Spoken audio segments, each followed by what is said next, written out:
There is a famous line in Shakespeare's Romeo and Juliet that poses the rhetorical question, what's in a name?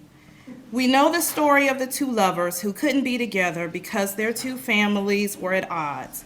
For them, names were divisive and created a situation in which a true love affair was impossible to have without bringing dishonor to their families. There are some scholars who would argue that names carry no true significance and are meaningless ways to label a person, but I disagree with that argument. Names are symbolic, are a part of one's history, and an important part of one's identity. About 13 years ago, seems like forever ago, I, along with Dr. Marc Conner, created a lecture series in honor of John Chavis, the first Black student at Washington and Lee, and by some historical accounts, the first Black American to receive a formal education in the United States. The series was a way to highlight the diversity-related scholarship of our Washington and Lee faculty members. The lecture series went on hiatus for a few years, several years, but was certainly not a forgotten part of the history of the Office of Inclusion and Engagement and of Africana Studies. We knew at some point it would reemerge and would be bigger and better than before. Conversations of its resurrection coincided with the news of the pending retirement of Professor Ted DeLaney. When Dr. Kamara approached me about considering a name change to honor Professor DeLaney, I didn't think twice. You see, while I respect the accomplishments of Mr. Chavis, I could not fathom passing up an opportunity to recognize a man who means so much to so many.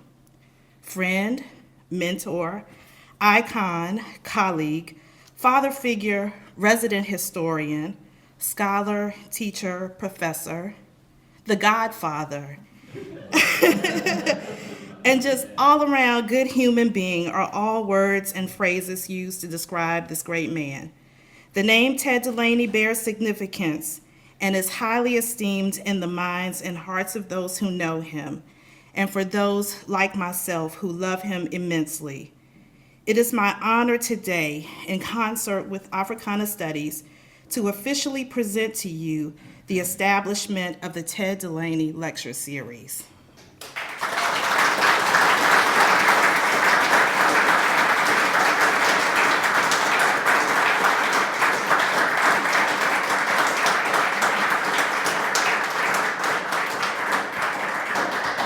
So we have an official proclamation that reads, the Ted DeLaney Lecture Series. Ted DeLaney is a native of Lexington and a legendary alumnus of Washington and Lee University, having graduated in 1985. He was an adored history professor at WNL from 1995 until his retirement in 2019. Ted is also the co-founder of WNL's Africana Studies program and served as the head of that program. The Office of Inclusion and Engagement at Washington and Lee, along with the Africana Studies program, named this lecture series after Ted as a way to recognize and memorialize his great contributions to this university, and more specifically to the Black community. Through public lectures, this series will highlight the culture and experiences of African Americans, Africans, and people of African descent around the world.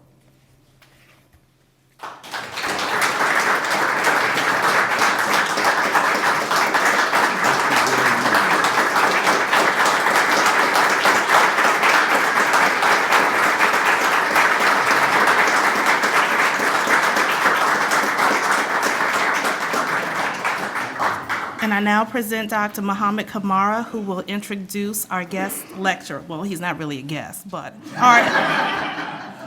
in a few months he'll be a guest again. But the inaugural lecture of the Ted DeLaney Lecture Series. Thank you. Good evening. Thank you all. Before I forget to say thank you at the end of this event for coming, especially around mock convention. I would like to start with the banal matters, housekeeping. So I will introduce Marc, and Marc will give his lecture for about 30 to 40 minutes, and then we'll have question and answer. The whole event should end promptly, I hope, at around 5:45, so we can move out and enjoy drinks and snacks. I am going to take my cue from Ted DeLaney last night when he presented a guest speaker, Fred Wary, a sociologist from Princeton. He said that the audience was not here to listen to him, but to listen to the speaker. So I will be brief.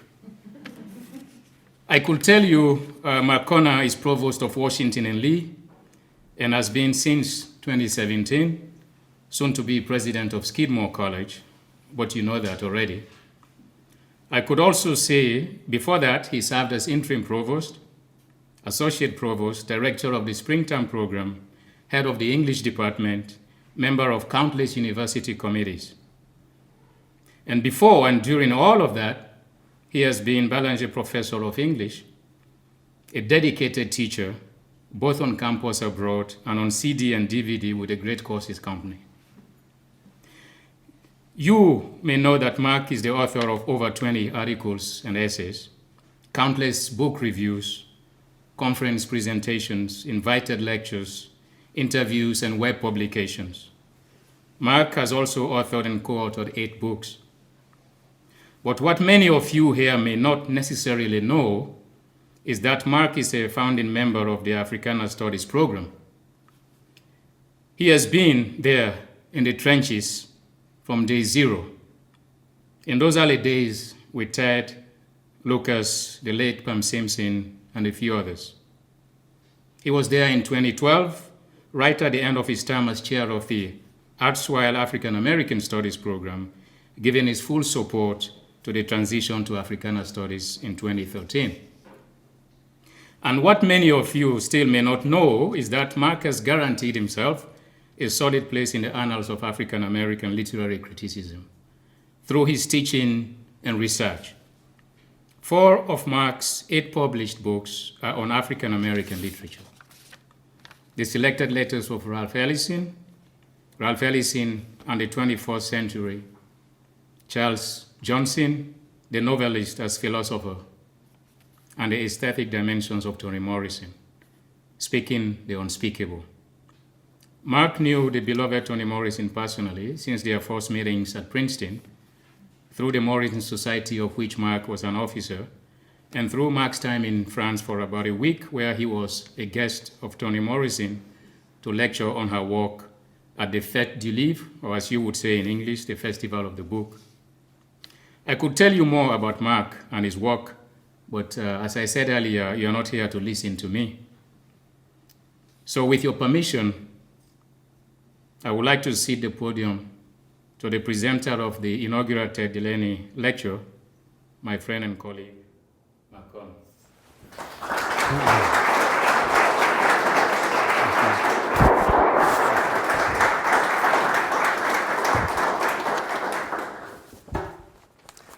Mohammed and Tammy, thank you so much. Thanks to all of you who have turned out on this very busy time. This is an honor that I could not conjure. I am so grateful to be here today. Tammy and Mohammed have talked about the Chavis Lecture Series, which was, like so many wonderful things at this institution, the brainchild of Tammy Futrell, and I was honored to assist her in that great labor. They've mentioned the founding of the African American Studies program and the dear colleagues, Lucas, Pam, Ted, David Novak, Mohammed, and others who have been such a signal part of that. Pam Simpson's spirit is in this room in particular. She was one of the heavy lifters in the original Chavis Lecture Series. Her model of leadership continues to inspire me. I'm particularly gratified that we have named a building after Pam Simpson and that our current dean of the college is in that building, continuing the line of strong female leaders in our administration. I've had the opportunity to say many times how much Ted DeLaney means to me, and all of us in this room could talk at great length about that. I've embarrassed Ted more than enough in the last year with those comments. To be the inaugural speaker in the Ted DeLaney Lecture Series is something I will never forget, and it's my honor to be here today. I'm talking today about the selected letters of Ralph Ellison, and this is a study in collaboration. My co-editor and the senior editor of this project, John Callahan, I met John Callahan in 1998 when a young professor of politics at W&L named Lucas Morrell came to me that fall and he said, "Hey, you work on Ellison, I work on Ellison. What would you think if we brought his literary executor and best friend John Callahan to campus?" I said, "Wow, that would be a great idea." And so through Lucas, I met John Callahan, who for 20 years has been one of the great influences on my work and my thinking. And indeed, most of what I have done on Ellison would be impossible without John's collaboration and without Lucas's. In fact, the last Chavis lecture, I believe, was a few years ago when Lucas and I presented on our co-edited book, Ralph Ellison and the 21st Century, in which Lena Hill has one of the finest chapters. So a long story of collaboration. I'm particularly gratified to be able to say thank you to Michael Hill and Lena Hill, who are here. They've been colleagues of mine in Ellison work for over a decade, and the three of us and several other scholars are the co-founders of the Ralph Ellison Society. So webs within webs, as James Joyce would say, lots of collaboration to talk about here. This project, the selected letters, the letters of Ralph Ellison, it looks like you will only stare at this one slide there we go, for the whole talk. It's a really good slide. Very interesting project to talk about. And here at the outset, I also want to thank two colleagues who work with me each day, Paul Youngman and Jessica Weger, for their support. In particular, the PowerPoint you're looking at bears very little resemblance to the one that I drafted earlier in the week. I then asked Jessica if she could do some work on this, and she returned something that those of you who've heard me lecture before are saying, "That's not Mark's work. Look at this, looks really good." So great thanks to my colleagues there. This is a project, the Selected Letters of Ralph Ellison, that has been about 10 years in the making. John Callahan and I are the co-editors of this project. We spent more hours than I will ever count in the Library of Congress reading room, where Michael and Lena and Lucas and others have spent quite a bit of time. This is where Ralph Ellison's papers are all deposited, and he was immensely proud that his papers would be in the nation's library, in the Library of Congress. John Callahan was Ellison's best friend over the last 20 years of Ellison's life, and he was named Ellison's literary executor. And John has recently retired from Lewis and Clark College. I've always been proud that he too is of the Pacific Northwest and of a great liberal arts college, so another thing that he and I had in common. John and I would work in the Library of Congress. We read every single letter that is in the Ralph Ellison files. And we selected based on three criteria. Did the letter tell us something of interest about Ellison's life? Did it tell us something of interest about literary history? And did it tell us something of interest about Ralph Ellison's literary work? Those were our criteria of selection. We produced over 1,000 pages of digital images of the letters. We then had the manuscript typeset. We began the laborious work of editing that material. John wrote introductions to the general book and then to each of the decades, and then we jointly created the footnotes. Random House was extremely supportive of the project. This becomes part of the Ralph Ellison Library at Random House. And I will say that working with John was one of the great delights of this whole project. There were unforgettable times in the LOC when we come across a letter and I'd say, who was this to? Who was this person? And John would hold forth for 15 or 20 minutes a veritable fount of knowledge, not just about Ellison, but about his life and his period. And I'll just read you one little comment from John from his introduction that I think is so apt. He writes, "Decade by decade, year by year, Ellison unfolds his lifelong ambition and anxiety, confidence and uncertainty, anger and serenity.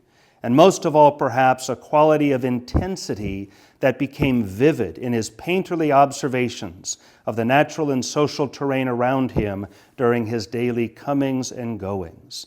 It's one of many gems that John has written that captures so much of the complexity of Ellison's work. The book was published just this last December, very well reviewed in the New Yorker and the New York Times and the Wall Street Journal. I never thought I'd have a book reviewed in those organs, let alone well reviewed. So that's really been a delight. The letters cover 60 years, from 33 to 93, and it's a biography not just of a man but of an era. They do constitute Ellison's autobiography, and they offer a good corrective to the biographical studies of Ellison heretofore, which I think have suffered from what I would call a frustration over Ellison that has affected the tone of those biographies. One of the things John and I wanted to accomplish was to let Ellison speak for Ellison, to put his own words in front of people so people can judge him on those words. The range of the letters are amazing. Richard Wright, Kenneth Burke, Saul Bellow, Nathan Scott, Robert Penn Warren, Albert Murray, Romar Bearden, Toni Morrison, Horace Porter, Henry Louis Gates Jr. There's a composite portrait of intellectual and cultural life in America for half a century in these remarkable letters. And also, and even more poignant, amazing letters to people we'd otherwise never know. School children and librarians writing to him about Invisible Man, his troubled brother Herbert, obscure figures from his Oklahoma past, fellow devotees of photography and home-built stereos. So there's a blend of the professional public man and the private man, and it shows sides of Ellison we have hardly seen before. The letters start as handwritten notes in the 1930s, written from his time at Tuskegee in Alabama to his mother in Oklahoma City. This is one of the early letters, and I'll read from the typed version. I've gotten pretty good with Ellison's handwriting, but I'll read from the typed version. These get kind of hard to work through. Dear Mama, this is the first letter from Tuskegee. I arrived here Saturday night at 12 o'clock safely and well. I've been told I could stay, but unless something happens, I will just make enough to pay for my food for the summer. Send me that money by money order and make it $30 if possible. Mama, please send my horn right away. I need it. You can send it parcel post for about 50 cents, and I will write Malcolm and have him have it wrapped for shipping. See Leo Whitby about that trunk and send all the things I have listed here. And a number of the early letters are like this. A young man far from home, trying to make his way, very poverty-stricken, in college, writing to his mother, often plaintive, often affectionate, often adolescent letters of need and loneliness and homesickness. We learn much about Ellison in these early letters. He, of course, was born and raised in Oklahoma, was very proud of having come from what he called the Territory, a place that was Native American, African American, white American, a mix of creeds and races and religions. At the age of 3, he lost his father in an accident that was the first great trauma in Ellison's life that he turned into his fiction and his essays. In the 1930s, he goes to Tuskegee to study music. He stays there for 3 years, doesn't graduate, goes to New York to earn money for the last year, and never returns. There he meets Langston Hughes and Richard Wright, some of the great figures of the Harlem Renaissance and African American literature. And Wright in particular inspires Ellison to become a writer. Gives him his first opportunity to write a book review, then encourages him to write his first short story. They become very good friends, sometimes antagonists, often colleagues. And then in 1937, the second great trauma of Ellison's life occurs. His mother dies very suddenly, and he returns for a time to Ohio where she is. And he writes this letter to his family in Oklahoma, one of the rare handwritten letters of this time. Dear folks, I arrived in Cincinnati on Friday at 5:45 p.m. to find my mother leaving, and then in such a condition that she was unable to recognize me. At 11 o'clock the next day, she was gone. She was in such pain that she knew no one. It is the worst thing that has ever happened, and I can't explain the emptiness. It is difficult to be grown up and my brother and I are trying very hard to keep things under control. We walked to a movie today and ate candy and talked of old times on the way home. I was very glad the movie was dark. You must forgive me this disorganization. I shall write you later when all this is over. Then I shall tell you my plans. No doubt I'll return there, that is to Oklahoma. This morning we drove out into the country. The trees and hedges were nice in their fall colors. There were many people with baskets of red apples along the road. Tonight it is trying to rain. It is fitting. The effect of his mother's death upon Ellison was profound. He described it as the end of childhood. And he wrote just a few days later this letter to Richard Wright. He says, I lost my mother the day after I arrived in Cincinnati. The funeral was over in a week's time, and my brother and I are now here in Dayton transacting all final business. This is the end of childhood for both of us. I used to pretend this was so when I came to New York, but now I know it was just pretense and nothing more. This is real and the most final thing I've ever encountered. And then he talks more about his relationship with his brother. The letters from the 1930s constitute a portrait of the artist as a young man narrative, as Ellison tries out intellectual poses, begins to move through his early writing of essays and short stories, and then grapples with these great losses, particularly of his mother. This is the original of that letter. Ellison started typing his letters around this period in the 1930s and kept a carbon copy of every single letter that he wrote. It was really interesting, as if even at an early age he had some sense that these are important for some purpose, maybe for posterity, maybe drafts of my own thoughts. It's an interesting exercise, isn't it, to keep a copy of this personal correspondence. I can tell you it makes editing the letters a hell of a lot easier if you have carbon copies of so much of the correspondence. As he moves into the 1940s, this is a period of great intellectual growth for Ellison. He's editing one of the major African-American periodicals of the time. He's moving in all these literary and political circles, very much on the political left for a time. He is friends and colleagues with a number of primarily African-American, but not only Black American intellectuals and writers, writing short stories, most of which were not published until the late 90s when John Callahan and Ellison's widow found them in a leather box under the dining room table and brought these stories to light. And they're magnificent short stories that I've taught and written about many times. He spends time during World War II in the Merchant Marine. He refuses to enlist in the Jim Crow Army, but he will serve in the Merchant Marine. So that's a kind of crucial experience of Europe and the wider world.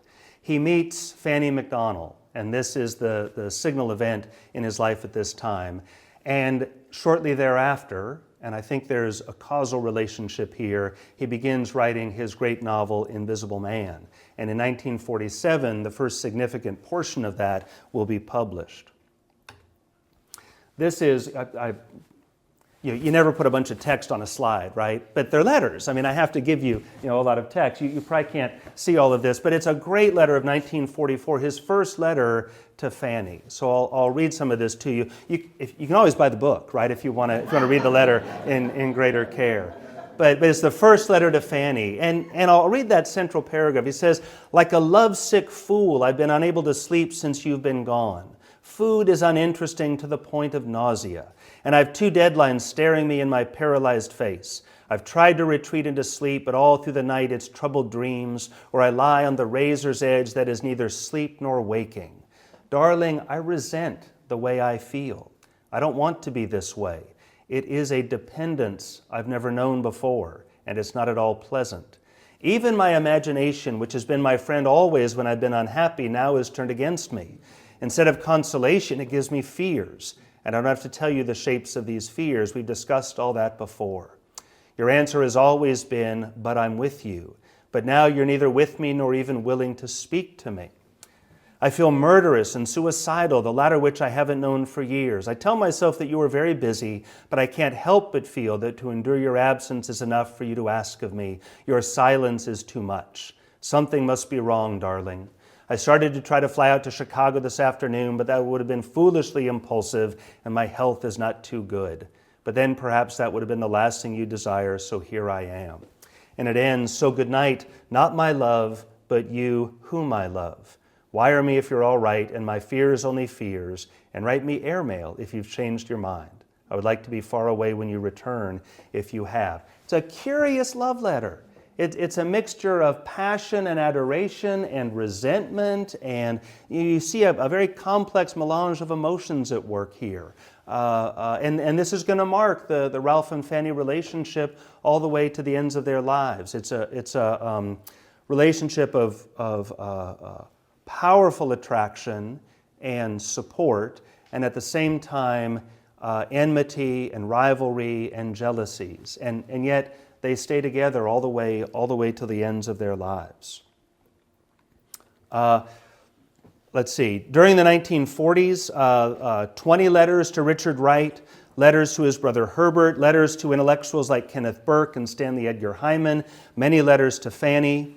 And I'll just show, this is an excerpt from the letter to Kenneth Burke, a major intellectual who had a great influence on Ellison. And he writes about his book, Ideology and Myth. He says, it reawakens my interest in a piece I planned concerning the relations between our science of sociology and racial ideology. Myrdal's American Dilemma, for instance, is full of rhetoric and ideological manipulations. So I emphasize this to show how Ellison is engaging with all the intellectual currents of the 1940s.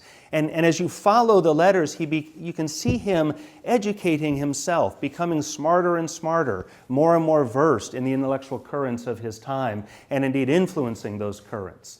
As for myself, so he praises one writer and now shows his own. I've just corrected the proofs on a section of my novel, which is to appear in the American number of Horizon next October. It looks very strange in print, but it's too late to do anything about it. Connolly was enthusiastic enough in his letter, however, saying that he threw out 2 pieces to make space for it and asking to be my English publisher. I only wish the damn thing was completely finished, agonized over, learned from, and forgotten in the enthusiasm for my next. So that's Invisible Man as he works on that. The 1950s, there's almost no letters from 49 to 51 in this furious period of revision of the Invisible Man manuscript and pushing it to conclusion. The 1950s is Ellison's decade of great triumph. Invisible Man is published in 1952. He's the first African American to win the National Book Award that year. He then spends with Fanny 3 years in Rome, the crucial Rome experience. He's working on the second novel, all in the context of the growing civil rights movement. The letters of the 50s, he wrote more letters in the 50s than any other decade, and in fact, more in the 50s than 2 or 3 of the other decades combined. Furious letter-writing period for Ellison. Invisible Man brought all kinds of speaking engagements, notoriety, and fame. One of his main correspondees is Albert Murray, who had also been at Tuskegee a few years after Ellison, another great African-American folklorist, novelist, cultural philosopher, and essentially Ellison's best friend throughout these decades. He writes to Murray about his anxiety about the first novel, and then when it is published, many letters in the context of the civil rights movement, much of which he is watching from Rome, from the perspective of distance from America and perspective on America. He writes with fascination at the emergence of this young minister from Atlanta, and writes in great admiration of the children who are doing such brave acts in Little Rock and other places. He writes to his friend and mentor from Tuskegee, Mortiza Sprague, right after the Brown v. Board of Education decision, and this is one of his most famous letters.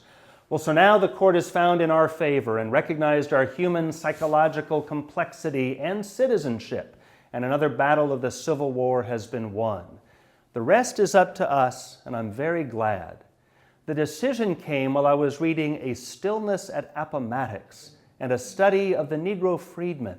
And it made a heightening of emotion and a telescoping of perspective, yes, and a sense of the problems that lie ahead that left me wet-eyed. I could see the whole road stretched out, and it got all mixed up with this book I'm trying to write. That's the second novel. and it left me twisted with joy and a sense of inadequacy.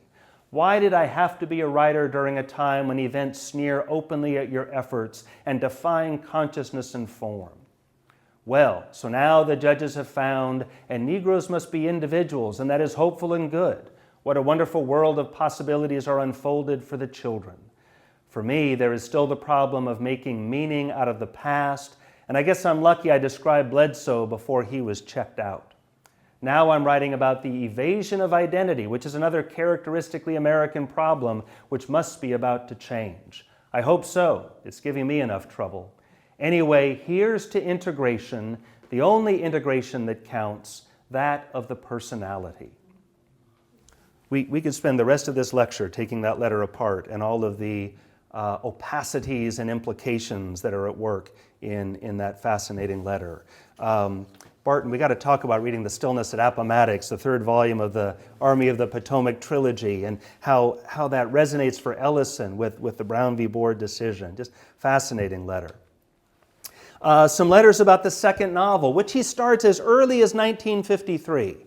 He dies in 96 with a second novel still unfinished, a 40-plus year project that he never completes. But here's what he says to Murray. As for number 2, I've been busy laying the structural framework. Thus far, it looks like a much more complex book than Invisible Man, and there are several things to be gotten into focus.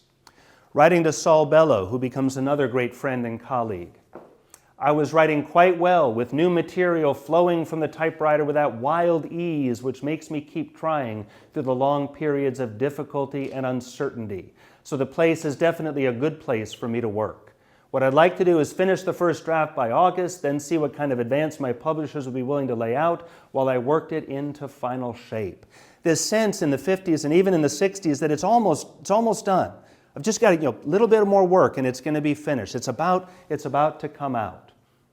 But then he writes to Murray in 59 about the central character, Alonzo Hickman, the jazzman-turned-preacher, who takes over the second novel in Ellison's consciousness. And he says of Hickman, all I can do is ask him hard questions and write down his acts and his answers. And there's a hint there that this is not going to end as quickly as he thought, and maybe he doesn't even want it to end, that there's something about the process of the writing and the interrogation that is feeding Ellison in ways he does not want to abort. The decade closes with Ellison publishing a major section of the novel, and Hickman arrives in Saul Bellow's journal to great acclaim. And again, it looks like the new book is right around the corner. The time he spends in Rome is seminal for Ellison. His views of America are shaped during this time. He writes a famous letter to Time magazine in 1958. They'd said that Ellison was self-exiled in Rome, and he was outraged at that. He said, I am too vindictively American to leave America for good. And that is very pithy sense of Ellison's attitude towards America, vindictively American. He was going to hold America's feet to the fire and insist that it be all the things that it promises to be and indeed ought to be. And indeed, he wrote and felt that African Americans had a particular claim on that American promise.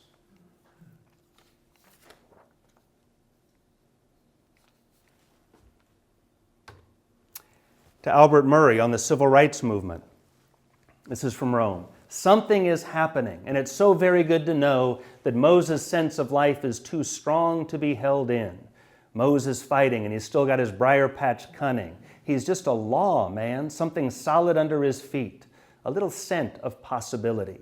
In fact, he's turned the Supreme Court into the forum of liberty it was intended to be, and the Constitution of the United States into a briar patch, in which the nimble people, the willing people, have a chance. And that's what it was intended to be. Again, this sense that African Americans are the ones who best understand and have a warrant upon the American promise, despite what he called the American contradictions.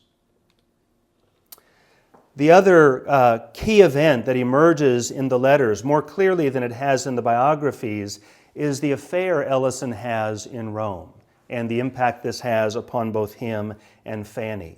And this is his central letter to Fanny about the affair. She's gone back to America, he's still in Rome, and he's about to return. He says, I don't know what I'll feel on my return here, but I do know that I don't want now what I wanted of her, and anything else will be anticlimactic. A rather sad story. Still, what I desired was good, and I wanted it badly enough to make the desperate attempt I made. That is my way of living, and I'll always be sorry that you had to suffer in the apparent madness of my lunge toward which might actually be an abstract ideal. I don't know, it'll take time to know this, whether it was abstract, I mean, though children, once they're yelling their little heads off, are anything but abstract. Well, it takes only fertility to get them, but it takes courage to have them and to bring them up, and courage is achieved, not granted at birth and sustained by luck. You have courage, along with so many other virtues, and I hope you'll keep it and that you'll never panic ever again in this life. Fanny, you just have to let some things work their own way out. Again, these are troubling letters.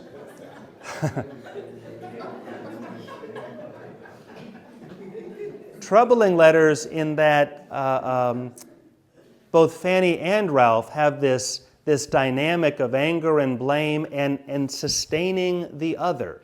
There is in this letter a sense of admiration and affection for Fanny, but also no apology, taking responsibility, I suppose, but no compromise as well. And then she would give as good as she got with Ralph as well. So there is substantial work to be done, particularly on Fanny's biography. And there's some exciting scholarship in the offing about that that's of great importance.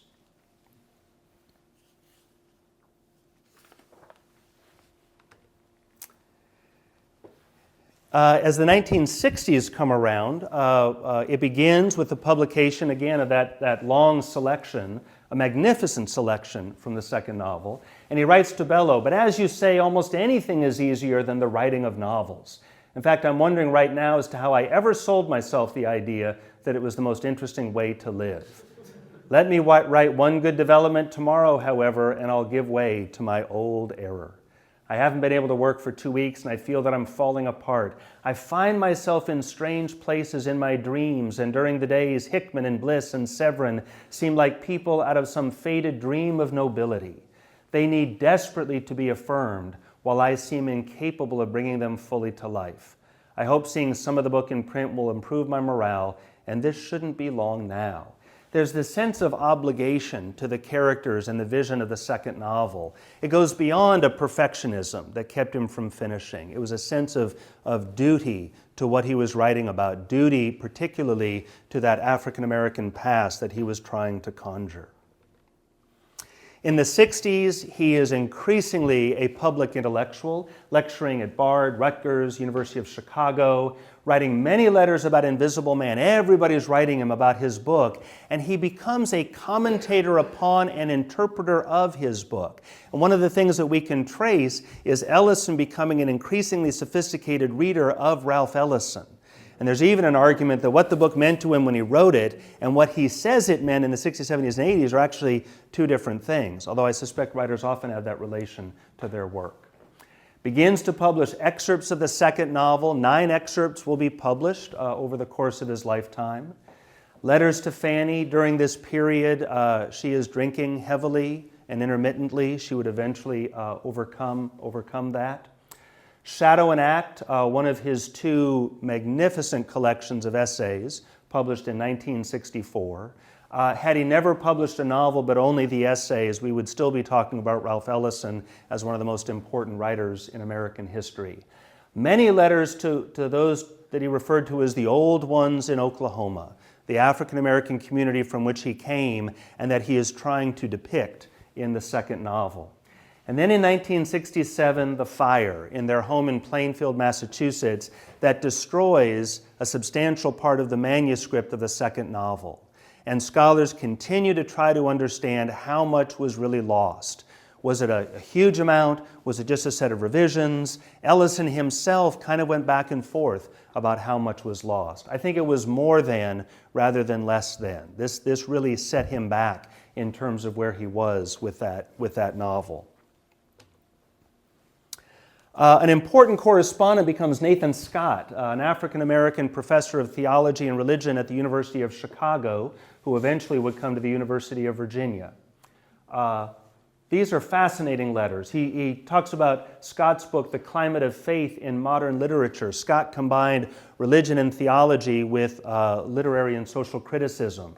He writes, "I'm getting into the book slowly, and I am finding it very useful for my own purposes.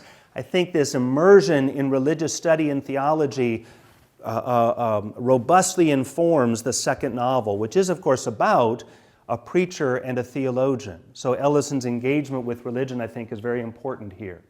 Some time ago, I became concerned with the relationship of modern theology to literature, but really had no way of approaching it systematically. And I find that your book is providing the necessary orientation. I'm getting quite an education, and indeed, I don't know what's happening to me." He talks about reading Chardin and so forth. I'm being forced to think in different channels, find it to my advantage. The book goes well, and the essays are receiving, for the most part, favorable reviews. It makes one wish that he were a better writer and had been more careful. But then we have to do what we can in the time that we have and keep pushing the old stone uphill. We move into the 70s. In 1970, he takes the Albert Schweitzer Chair at New York University, an immensely prestigious academic appointment. And for 10 years, he holds that position. John has a theory that this is what kept the second novel from getting published. In 1970, he had finished the two great typescripts of the second novel, Typescript 1 and Typescript 2. And Ellison scholars get very excited about the two typescripts. They're actually two finished books.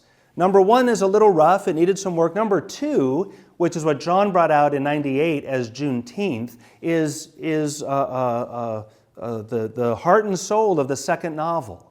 It feels like with a few months of revision, he could have brought both of these out. But at the same time, he takes the Schweitzer Chair, he's teaching, he's lecturing. Again, he's now this major public intellectual, and for that kind of that last decade of full fire, he's channeling the energies in different ways. Many magnificent letters from the 70s. A fascinating one is his response to a young African-American writer's novel, There's a Tree More Ancient Than Eden, that a relatively obscure Random House editor, Toni Morrison, had asked him, just do it for a blurb, for the cover. And instead he wrote such a robust response, they ended up printing it as the foreword to the book. And if I had more time, I would read you this kind of amazing, this is the letter, but this part is good. This is Ellison's underline. "Well now," speaking of the young writer, "here's the beginning of a novelist in the grand manner, one who is unashamed to be serious, philosophical, even religious. Here is a black American writer who, having rejected the stance of cultural self-segregation, reveals himself as eager to pit his talents against the achievements of the great masters of the form. A word-possessed and word-possessing imaginative man from the Negro American briar patch, whose way with words is as outrageously and inventively stunning as this outrageous America which gave him birth." I would say this is as much describing how Ellison would like to think of himself as it is describing this young writer, Leon Forrest. And it gives us a good sense of what Ellison thinks an American writer, and particularly an African-American writer, can achieve. The 80s and the 90s. Other than the 50s, he wrote more letters in the 80s than any other decade. Why? Because in the mid-80s, he buys a desktop computer, and he starts writing on the computer. He also shifts the second novel to the computer. And another theory is that was the worst thing that could have happened, because Ellison had the novel basically figured out in the 50s, wrote most of it in the 60s, had the two typescripts, kind of delayed in the 70s. He writes other things. The 80s, he starts going on that damn computer, and he just revises. Doesn't actually add that much new material, but version after version of the second novel, as if he couldn't stop living it, couldn't put it to rest. The voice in his letters, in his essays, and in the second novel increasingly merge into a single writerly voice. 86, he brings out his second great collection of essays, Going to the Territory. gets very excited as certain historians write to him about his Alabama ancestors. And again, this obsession with the past is very powerful for him. But I want to close with this letter to his brother Herbert. Writes this in 1985, right after he's received the National Medals of the Arts from President Reagan. And I think it's a good comparison to that first letter to Dear Mama. It says to Herbert, I don't know whether the news has reached California, but on Tuesday I was one of 12 artists to receive the first National Medals of Arts. It is quite an honor, especially after I saw that the letter which notified us was dated for April Fool's Day.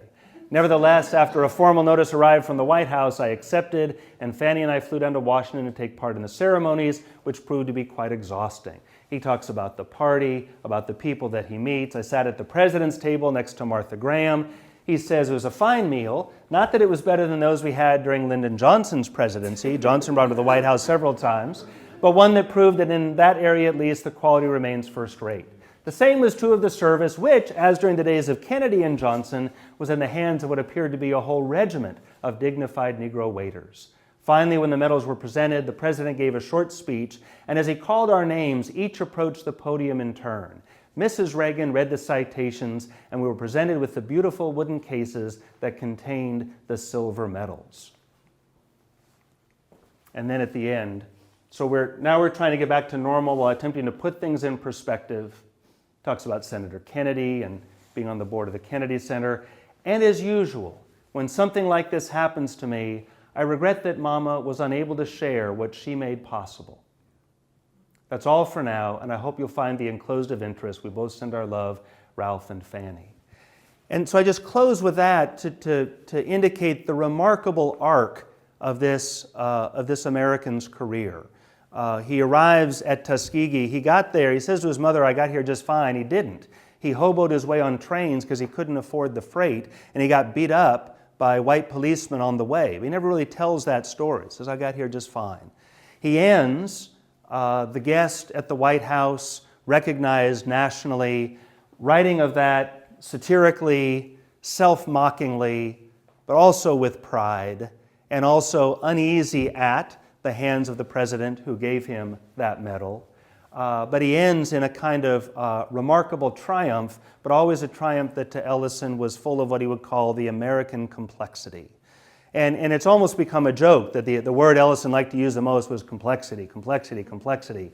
Those who want to simplify the American experience get frustrated with that term. But Ellison always resisted simplifications. He felt that that way tyranny lies. Complexity and always engaging that complexity is what Ellison was so committed to. So if you have time to spare and you want to read 800 pages of Ralph Ellison's selected letters, is a good selection. The ones that are left are not of that much interest. But if you want to read through those, you will find a thinker and a writer and an artist of great complexity. So thank you very much for your attention.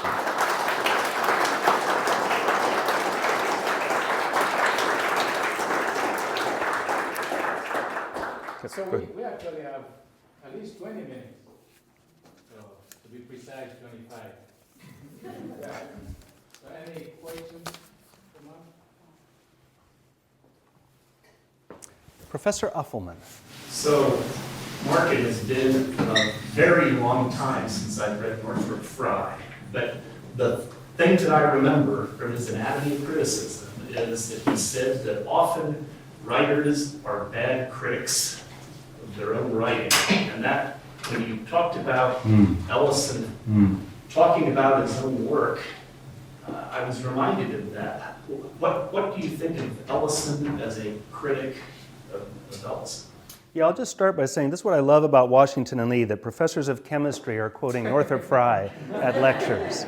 Thank you, Eric. I think Frye is quite right. Ellison is not at his best when he is reading his own literature. He is remarkably insightful when he is reading others' literature.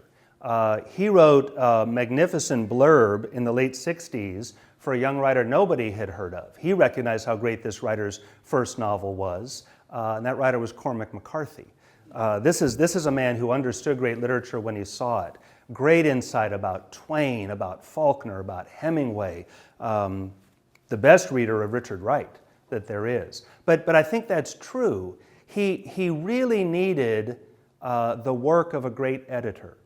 When Invisible Man underwent its grand revision in the late 40s, early 50s, Stanley Edgar Hyman, his great friend and the gifted editor, was the one who guided Ellison through that process. Hyman died in the early 70s, and there's a theory of the second novel. There's lots of theories about the second novel, but one is because Ellison didn't have that trusted editor to take that novel to task, he was unable to give it its final form. And of course, this is what the great editors do. And so the lack of that was, I think, powerful for Ellison. So that's a great point about his difficulty reading his own work. Yeah, Sean. I was wondering what you know about his education before and at Tuskegee. You talked about how he was a lifelong learner of sophisticated theorists. Yes. What do you know about early on in his formative? Public school education, integrated schools in Oklahoma City, and then making his way to Tuskegee. Music was going to be his vocation. He was a trumpet player. His ambition was to be one of the first to both compose classical and jazz symphonies. He then got interested in New York in sculpture, and then turned to writing, fairly late, in his late 20s, early 30s. He felt of himself a little sense of anxiety at his not having finished his college degree. He was hanging out with people like Robert Penn Warren and Saul Bellow, extremely erudite and intelligent in multiple languages. There's a little sense of anxiety there. He compensated for that by being an extraordinary reader, and I think, like Toni Morrison, one of the most brilliant writers of the century. Not all of our great novelists were actually that intellectual. Faulkner, for example, it's very disappointing reading the letters of William Faulkner. They're mainly complaining about how much money he doesn't have. Whereas Ellison constantly you see it in that letter to Nathan Scott. Here he is in his 50s, a period when some begin to slow down intellectually. None of us, of course, we're entering our primes. But he's hungry for theology and religious studies. Formally educated almost through college. The great experience for him in college came when he read The Wasteland by T.S. Eliot. And he was fascinated by the references to ancient culture, and he devoured those footnotes of Eliot, and he saw that Eliot was both a classical poet and he was a jazz man. He was riffing, he was putting pieces together, stitching the fragments together. I think some of that anxiety, am I smart enough, am I educated enough, is why I got so excited about Eliot. Here's this great art, and I can figure it out. I can work my way through this. I can decode it and then create my own art that in some ways is even better. David, you had a... Yes. This is a technical question. I'm a little bit confused about the status of the second book that never got published, which is, you seem to have seen a manuscript, and other people seem to have seen manuscripts. Why is there a legal prohibition? Is there something in the It has come out posthumously. There are three. He wrote three things. Those two typescripts.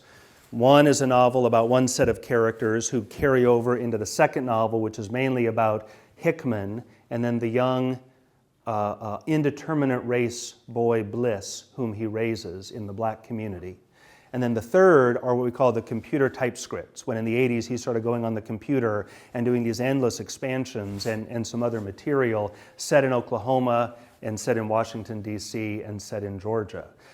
John Callahan brought out that Book 2 manuscript as Juneteenth in 1998. It's fabulous. It's one of the best things an American writer has ever written. There's a central piece called Bliss's Birth that frankly even defeats Faulkner in many respects. Absolutely fantastic writing. John had to stitch it together. He did a little bit of editing work, but it's actually pretty much what Ellison wrote in order with a few changes of order that John worked on. Finally, John and another co-editor, Adam Bradley, who's at UC Boulder, another founding member of the Ellison Society with us, put the whole thing together. Book 1, Book 2, all the computer stuff, a bunch of Ellison's notes that talk about the book in a 1,200-page volume called 3 Days Before the Shooting. Ellison never titled the second book.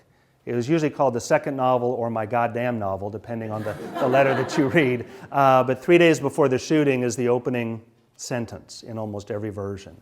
So that's the title that John gave it. It's a remarkable thing to work your way through. A few daring teacher scholars have taught it. Lena Hill has taught it. I've taught it here at W&L to our students. It's a mammoth thing, but it's amazing to work one's way through. So it sounds like we really got about 4 books. Depends on how you count them. Yeah. Yes, Phil. I think I'm probably the only person here who's actually knew Scott and heard Ellison speak. I wish I could now produce a magnificent synthesis of everything that on which Nathan Scott influenced Ellison. I can't. Mm-hmm. But I did hear Ellison speak at the American Historical Association in the early 70s, and he created something of a storm by insisting that he was to be regarded as, quote, Negro, not black. Mm-hmm. And at least at that point, this was very important to him. Oh, yes. And considering his concern with identity all of his life, and of course, that was a time when it was becoming sort of required that one say black and not Negro. I'm wondering, how long did that last, or did it last all his life? Or how important was that naming identity for him? It was of great importance, and he never let go of that. Although in the 80s and 90s, he understood that he was making a kind of difficult claim by continuing to invoke that term. And he would use Black American and even Afro-American at the time, depending on the context. But the dedication of Juneteenth, which John took from one of Ellison's notes, is to that vanishing tribe into which I was born, the American Negro. And that for Ellison was that great tradition of self-reliant, self-disciplined, resilient culture and community from something like early 1900 through the 1950s that he then saw as vanishing in the wake of the civil rights era, vanishing for all kinds of good reasons. But that claim that integration, for all its positive elements, actually spelled the end of another kind of self-reliant, self-contained black community. But the vernacular, the music, the literature, the folklore, the traditions of marching bands, the game playing, the dozens, all those things that Ellison so valued in black culture, for him that's what he was referring to with the term Negro. So fiercely proud of that term, and didn't want to let go of it because he felt if he did, he was letting go of a concept of self and communal identity that really was at the heart of everything he valued.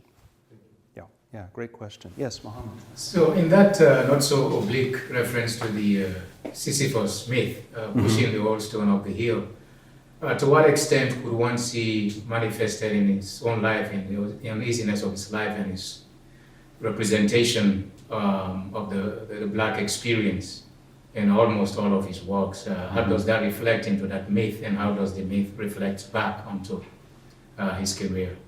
He was named after, his father named him after Ralph Waldo Emerson, and Ellison always hated that he gotten that middle name, Waldo, but was very proud. He felt that it was the self-reliance that his father was most invoking there.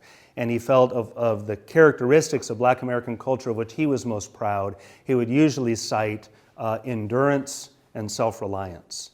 And so the myth of Sisyphus is very important to Ellison, reading it not as a kind of existential despair, no matter what you do, it always falls back, but rather as a kind of dogged optimism, no matter what the world does to you, no matter how heavy that boulder becomes, you keep pushing that thing uphill. And in a way, not finishing the second novel was a kind of homage to that rugged refusal to quit or to stop or to settle with something other than the perfect work of art that he had set his sights upon.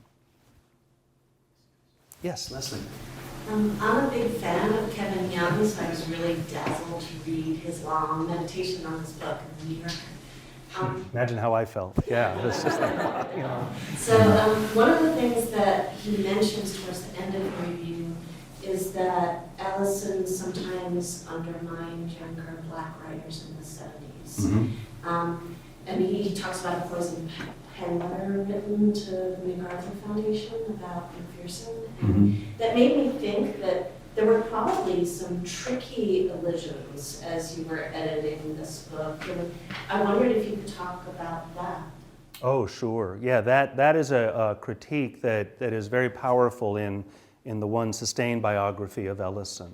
It's one reason that I pointed to the Leon Forrest letter, and there are multiple examples of Ellison championing young black writers. Albert Murray's whole succession of novels in the 70s and 80s was really enabled by Ellison's encouragement, even though Ellison then watched with some envy as his good friend brings out novel after novel, and here's Ralph still struggling with the first one. That being said, there are other examples, actually fewer, but other examples of his being very resistant to, we should say it, any black American writer that Ellison thought was not really being faithful to the craft, he was really critical of them. And not only would he not help, he would bring some very sharp critique to bear.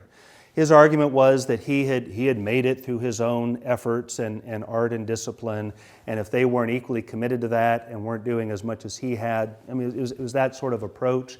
It's troubling in places, particularly where we see people whom we now know became really important writers, and Ellison had a certain resistance there. The most troubling figure is Toni Morrison. He never looked at her work. He never responded to her work. A couple times he writes about her kind of in a public forum, very respectful, very praising. But there were many times when she reached out to him to come up to SUNY and speak, where she was teaching at the time. She said that he never reached out to her. He was never helpful to her nor supportive of her. And I do think that there's a gendered thing there as well, that Ellison was less forthcoming with female writers by and large than he was with male writers. So it's all there in the letters. There's again, all the complexity of the man is certainly there. Yes, Lena. Well, we all all Ellison scholars are so grateful to this work that you and John have done. It's really magnificent, and can't thank you enough. And also, the way that you've even framed the presentation tonight with the early letter to Ellison's mother and the final one to his brother really is a corrective to the work that Ren Prasad and others have done that was much less generative. Sort of following up on Leslie's point, I find Ellison really, really difficult. Especially in the letters. I love the Wright letters where he's reading Hemingway and they're, you can see the writer in formation and they're just trading text and it's wonderful. But later, especially reading the letters from Fanny during that time, the way he talks about her failure to have kids, at a certain point she says, it's probably good that we didn't have kids. I don't know what kind of bother he would have been. Yeah. And I kind of shake my head, something. Even though, he's an amazing writer. So you've read so many more letters than the rest of us. I don't have half the sense of the trajectory that you've been able to put together here. How do you make sense of the parts of his personality that emerge that, they're fraught? It is the anxiety of not having finished college. We know these things are playing into it, but having all of the letters together, even the ones that aren't here, how are you able to make sense of it other than to return to the complex, right? I feel like all of us are forever drawn upon that adjective to make sense of the man. Yeah. All of us who have done, sustained biographical criticism, it's always difficult because we find things out about these authors. If you do much work on the biography of James Joyce, get ready to be disappointed if you're hoping for somebody who was a father you want to admire, for example. With Ellison, what I find so remarkable is in the letters he does not hide from himself, from Fanny, and again, he's making copies of these things. He must have known that, and Fanny was the one, as you know, who filed all of his stuff year by year. She was the caretaker of the archive in many ways. And she was so pleased when it was going to come to the Library of Congress, knowing that material was going to be there. You make a great point. We need to be careful that complexity isn't the armor we use not to condemn Ellis. Oh, it's so complex, right? And there are letters that one reads that are brutal, that are self-serving, highly egotistical, and so there that is. And I suppose we have to look at our own lives and think, all right, if I was chronicling my life, how would people read me and my foibles and my sins and my failings? The ones that are giving people the most trouble, I think, are the ones with Fanny. And I think one reason is they stayed married. You know, she didn't leave him, he didn't leave her. In the 80s and 90s, they had such a loving, sustaining relationship by all accounts. The two of them so generous, like to Callahan's children and so forth. So it'd be easier if he were a bastard to her and she said, I'm out of here. But instead, they stay at it. They stay with it. As you know well, she was as dogged and determined and resilient as he was. So you get these two different and yet equally astonishing personalities coming together, somehow finding a way to sustain the relationship all the way to the end. The inability to have children was devastating for them, and in different ways and different degrees of blame and guilt. If we trace it back, that death of his father when he was 3, the loss of his mother, these are things that traumatized Ellison. And we could trace, and of course scholars are doing this work, the impact of that on his subsequent relationships with his brother, with father figures. He struggled with father figures, and of course with women as well. So, yeah, behold the man. Yeah. Well, I think that's a good... Oh, we have a question. Yes, one more from a student. Yes, please. Sorry, one last question. From reading Invisible Man a couple times and the portion of 3 days before the shooting, I read last semester in Details class, I remember that there's a lot of religious imagery in his writing, and you started to talk a little bit about his religious affiliation and beliefs. But can you talk a little bit more about what you may have learned about his religious background from all the letters that you read? So Lena's laughing because this is what I write about. I'm so fascinated by his religious complexity. Invisible Man is remarkable for the lack of overt religious content. It's there, but it seems to be a very secular book. The second novel, 3 days before the shooting, is filled with a religious register that simply cannot be a merely artistic display. He is exploring religious questions with a seriousness in that book. And that's why the figure of Hickman becomes so important. Ellison, through Hickman's voice and the questions Hickman asks, he's the great questioner in Ellison's world, is exploring all of the ultimate questions of religion. The metaphysical questions, the ethical questions, the sexual questions, the questions of sacrament, the questions of belief, the questions of how a community relates to each other and to God, the ethical implications. So I see Ellison as becoming increasingly obsessed with religious content and questions. That's why those letters to Scott, I think, are so important. Imagine his excitement. That's what he's drawn to, and then he meets and becomes intimate friends with perhaps the greatest African-American religious scholar of the century. And they begin to put this together. There's a new book by Cooper Harris, who is a W&L alum, who graduated the first year I got here, and his senior year he came to me and he said, I'd like to do a capstone on Albert Murray. Will you advise it? And I was like, oh God, I'm busy. I haven't read that much Murray. Okay, I'll do it. So I read Murray with this guy, and it was like revelatory. It changed my thinking of Murray. Cooper goes on, gets his PhD, writes a book on Ralph Ellison and religion, including the first sustained investigation of Ellison and Nathan Scott. And now he's doing a chapter for a book I'm editing on Ralph Ellison's biography on the Scott and Ellison relationship. So I'll send you that chapter when it comes out. It's going to be very exciting. But I'm talking too long about this because I'm really excited about what that second novel shows us about Ellison and his obsession with religion. So thank you for that final question. I'll slip you a 20 on the way out for letting me talk about my favorite topic. You all have been great. I really appreciate it. Thank you once again to Ted and Mohammed and Tammy. Thank you, everyone.